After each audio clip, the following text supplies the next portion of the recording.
今天我们带大家一起看一下当前全球最重要的黄金市场之一中国正在发生着哪些深刻的变化。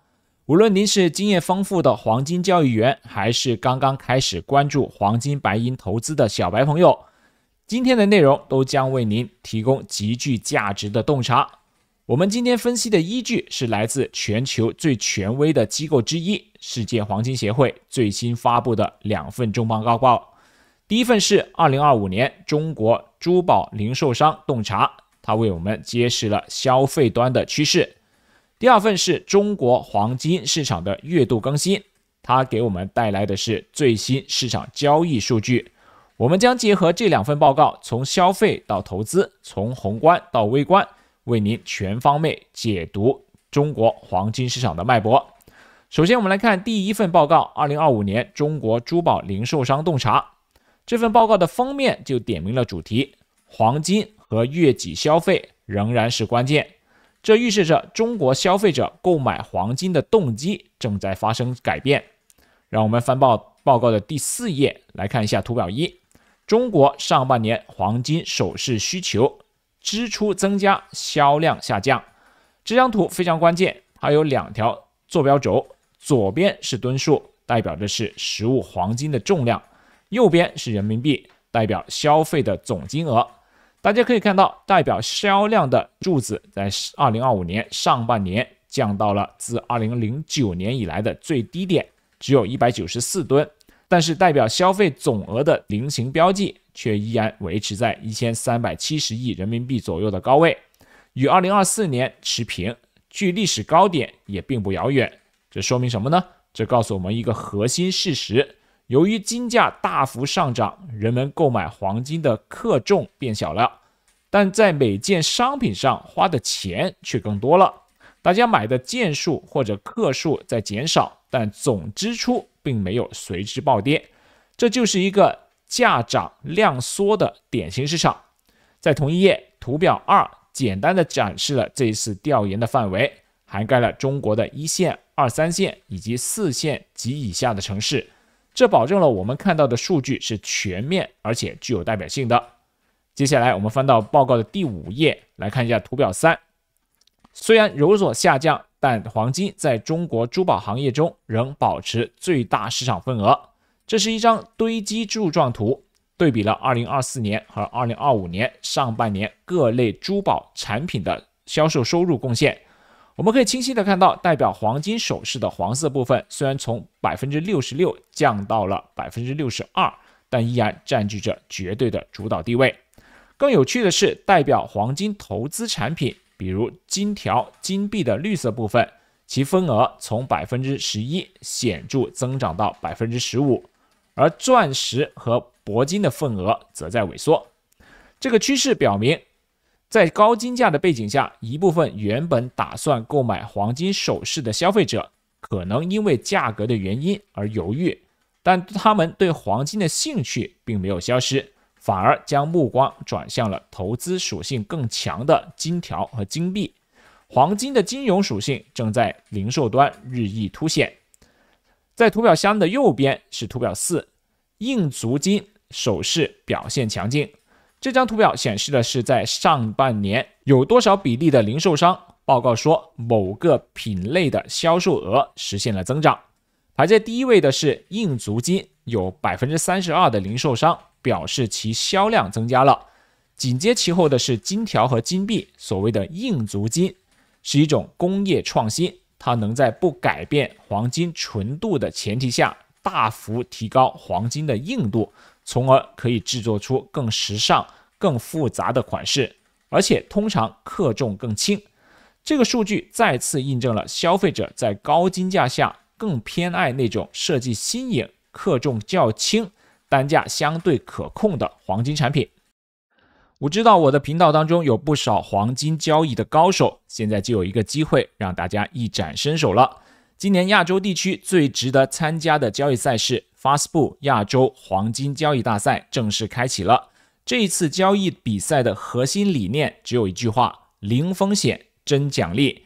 对，你没有听错，完全免费报名，使用10万美元的虚拟资金参赛，交易的品种就是黄金。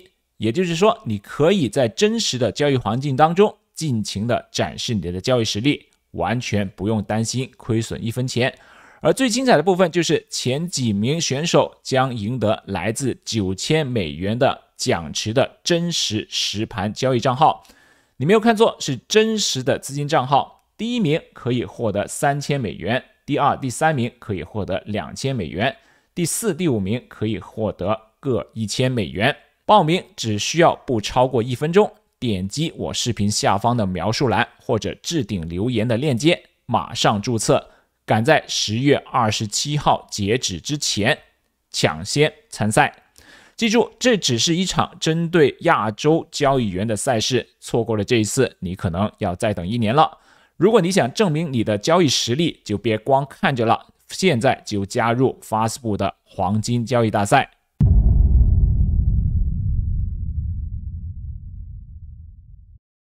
现在我们来到报告的第6页，这里边有2张非常有意思的图。左边的图表5，黄金与其他材质的创新组合日益重要。这张图调查了零售商，问他们哪些黄金加的产品组合对于销售至关重要。大家看，排在第1位的是 24K 黄金加编绳，有接近 50% 的零售商认为它很重要。其次是 24K 黄金加珐琅，这揭示了一个巨大的消费趋势，尤其是在年轻群体当中。现在年轻人买黄金不仅仅是为了传统的保值，更是一种时尚的表达。将小克重的黄金饰品与其他颜色的编绳或者绚丽的珐琅工艺相结合，既降低了购买的门槛，又充满了个性化和时尚化的需求。这就是所谓的轻金式的风潮。在同一页的右边是图表6，古法金和硬足金产品仍然是零售商主要的利润来源。这张图是对不同产品盈利能力的评分排名。我们可以看到，古法金和硬足金的盈利能力评分最高，遥遥领先，而投资产品，也就是金条和金币，盈利能力评分是最低的。这对于我们投资者来说是一个重要的启示。您去金店购买工艺复杂的首饰，品牌和工艺会带来较高的溢价，零售商的利润空间也更大。而购买投资金条，价格更加透明，零售商的利润也最薄。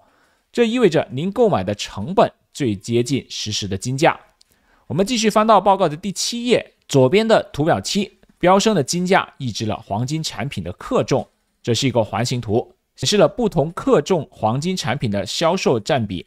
大家可以看到，外圈代表2025年，内圈是2023年。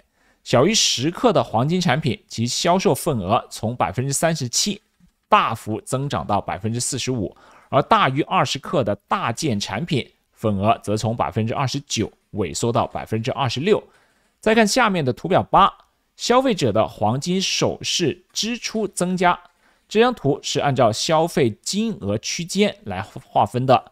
我们可以看到2025年消费金额在5000元人民币以上的区间的占比相比于2023年都有所增长。把这2张图表放在一起，结论就非常清晰了。消费者正在购买克重更小的黄金产品，但由于金价上涨，即使小克重的产品总价也变高了。人们正在通过买小件而非买便宜货的方式来适应高金价的时代。在第7页右侧图表9，月几型购买仍然是珠宝零售商最大的销售贡献者。这张图分析了人们购买黄金的动机，最引人注目的是为了自我佩戴取悦自己，这样的购买比例从2024年的 27% 飙升至2025年的 37%， 而传统的婚庆需求则从 24% 下降到 19%， 这标志着一个重大的文化转变。黄金正在从一种低频的为重大场合，例如婚礼准备的贵重品，转变成为了一种高频的日常化的时尚配饰和个人储蓄的方式。为自己买黄金，犒劳自己已经成为了最主要的消费动机。接下来是第8页图表10，分析了消费者的年龄构成。这张环形图同样是外圈代表2025年，内圈代表2024年。数据显示，18到34岁的年轻消费群体，其销量贡献从 33% 微降至 31%， 但仍然占据了将近1/3的市场，是绝对的核心主力。而55岁的消费者群体购买力有所增强，这说明虽然年轻人可能对高昂的价格更加敏感，但他们依然是市场不可或缺的组成部分。这也是为什么那些时尚化、轻量化的黄金产品如此重要的原因。同一页的图表11则调查了零售商对未来的信心。数据显示 47% 的零售商预计在未来1年到2年，黄金产品的销量会增加。这种乐观的情绪比前几年略有降温，但总体上从业者对黄金的未来依然充满了信心。最后我们来看一下这份报告的第9页，左上方图表12再次印证了悦己消费的趋势。零售商对未来自我佩戴需求的增加预期最为强烈，而对婚庆需求的预期则最为悲观。右下方的图表13则显示了零售商库存计划。我们可以看到，计划减少黄金库存的零售商比例连续第2年超过了计划增加库存的比例。这表明在高金价和市场不确定性下，零售商正在采取更加谨慎的经营策略，控制库存以降低资金的压力和风险。如果你觉得今天的内容对你有所帮助，别忘了订阅、点赞我们的频道，打开提醒小铃铛，以后你就不会错过未来任何深度的市场分析了。感谢您的收看，我们下期再见。